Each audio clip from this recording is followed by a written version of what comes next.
Wewe Solomon. Kuja hapo. Mwangi alienda wapi? Mwangi alitoka na jembe sijui alienda. Hauje pale alienda? Oh, peleke nani masi Yesu mwambie Valentine. Mwambie Peter ndiye amenipenda umpeleke. Sawa? Sawa. Mwambie Peter jezi ya Valentine, sawa? Sawa. Harakisha tu saa hiyo rudi hapa haraka. This man. Mambo Valentine naye bana. Itatupia pressure bwana. Mwangi. Ori bwana. Sasa. Unasema aje sasa? Mimi niko. Oh. Sasa bwana Peter bwana, jezi yangu ilienda wapi kwa hii bagi? Jezi gani? Sio jezi ya Manu. Jezi, mimi ndio nako jezi bwana. Sasa mambo ya jezi unaniambia mimi. Iwache mchezo.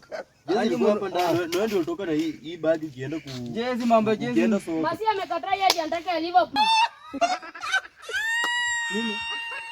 Jezi ya Liverpool. Anasema? Hataki anataka Liverpool. Amekataa jezi. Sasa unaona ulikuwa unataka kuruka ndio hii unaona sasa. Nilikwambia uko rapi utakufikisha mahali bwana, shika.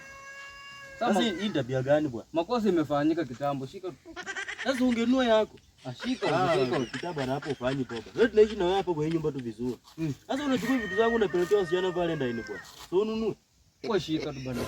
Ni makosa imefanyika kitambo, sasa tufanye hiyo ni mbaya bwana. Unaishi na wewe hapa hivi. Sasa unaona sasa mambo yako. Unaona mambo yako. Nilijua ni wewe. Tunaishi na wewe hapo wawili. Nilikuwa imeenda. Sasa aje sasa. Hata kama makosa imefanyika bwana. Makosa imefanyika, sasa tufanye aje bwana. Leo hizi na hiyo si poa bwana, unaishi na mtu anakuitia kitu anakuletea msichana pale ndani. Leo tunakung'aria tu